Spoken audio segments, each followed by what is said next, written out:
ESPN, "If you didn't want to be here, come out and say it," Maurkice Pouncey said. "Don't make it look like it's the team's fault.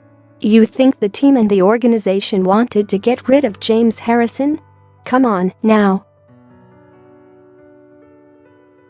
If I wanted out, I wouldn't let the team take the blame for it," added linebacker Bud Dupree. "I don't want the media to portray that we're the reason he left. That ain't the reason. He chose to leave. He made certain decisions, and his actions got him to this circumstance." Players witnessed Harrison sleeping in a recliner during position meetings and snoring loudly, while outside linebackers coach Joey Porter tried to teach, the source said. Sometimes, Harrison would skip meetings altogether, and when he missed practices for various injuries, players' suspicions would rise when Harrison conducted his famous powerlifting sessions the same week or day, the source said. Harrison left the building at random times, would leave stadiums before or during games on days he was inactive, and told teammates he was trying to get traded, released or placed on injured reserve, the source said. "I don't know how many secrets about the playbook Harrison could give to the Patriots, because I never saw him in meetings," said Dupree. Pittsburgh Post-Gazette, "I have to assume, when they say you're going to get 25% of the snaps and you get 25, safe to say things didn't go as planned," Harrison said. "After the first week of the season, I said to them, it's clear you want to play your younger guys and I understand, so why don't you release me? You go on your way and I'll go on mine. They said, no, we got a role for you."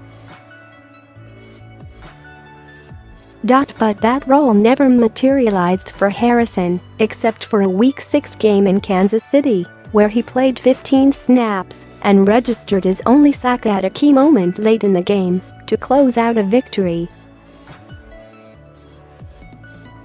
He played only 40 snaps all season, was inactive for 6 games, and did not play in 3 others. Harrison said the breaking point came after the 27-24 loss to the Patriots, a game in which he said he was told during the week to be ready, that I'd get a lot of playing time. "I didn't get any snaps. Look, I'm not going to get into who's telling the truth here, because this is your classic they said he said scenario. Instead, I'll just say it's sad to see things end so badly for a superstar in a city where he was a beloved icon for so long that he was on the border of being statue-worthy. Just truly, deeply sad. One of the all-time great Steelers, and clearly the love went out of the relationship between him and coaches and teammates. Now they're claiming he stopped working on the marriage. He's saying they made promises and broke them. And when things end badly like this, nobody wins. Except the Patriots. Nobody in sports history ever took advantage of a messy breakup like Bill Belichick. From Corey Dillon in Oakland to Randy Moss in Oakland to LeGarrette Blount in Pittsburgh, 2014 and Michael Floyd last year, he's always there to be a rebound. It reminds me of this bar near me back in the day that was a notorious Cougar hangout, the Barnside in Hanover. Ma, if you're scoring along at home, where? If you didn't get laid by a desperate, divorced older woman, it's only because you didn't want to. The NFL is that for Belichick.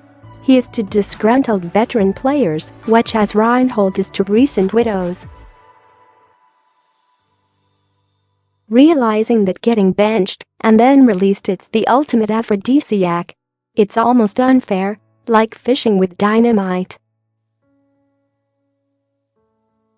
All I do know is that the more the Steelers rip Harrison, call him a quitter, and accuse him of napping through Joey Porter meetings, the more weights he'll put on the bar, the more meetings he'll sit up and pay attention to, the more reps he'll earn, and the more havoc he'll wreak in the playoffs.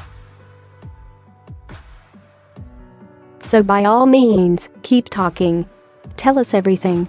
Because after reading this, I'm almost as excited as Belichick.